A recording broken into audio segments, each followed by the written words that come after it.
একটা বউ ভাতের নিমন্ত্রণ ছিল, তাই একদম সেজে গুজে সন্ধেবেলায় চলে গেছিলাম বিয়েবাড়িতে।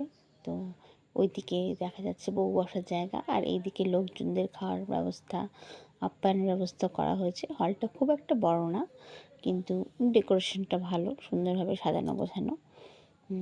এবার আমরা পেয়ে গেছি একদম নতুন বরকনেকে। তো তাদের একটা সুন্দর ভিডিও আমি করে নিলাম।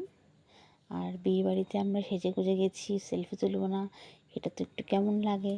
তো ওই পরপর সেলফিগুলো তুলে নিলাম। বিয়েবাড়িতে তো এটাই কাজ, সেজে গুজে যাওয়া, সেলফি তোলা আর খাওয়া দাওয়া। তো তারপর সেলফি তোলা হয়ে গেলে আমরা চলে গেলাম স্ন্যাক্সের দিকে। স্ন্যাক্সে ছিল ফুচকা, এদিকে ছিল কফি, আর ছিল ভেজ পকোড়া। তো আমাদের আবার সেদিনকে নিরামিষ ছিল, যেহেতু স্ন্যাক্স আইটেম প্রত্যেকটাই ভেজ ছিল, তার জন্য আমাদের অসুবিধা হয়নি, আমরা স্ন্যাক্স সবকটাই খেতে পেরেছি। এবার পরপর স্ন্যাক্সগুলো আমাদের খাওয়ার পালা। তো সব কটা স্ন্যাক্সই আমরা টেস্ট করলাম।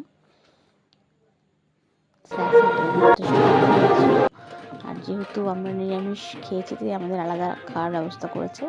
আর শেষে ছিল এই বিয়েবাড়ির নাচ।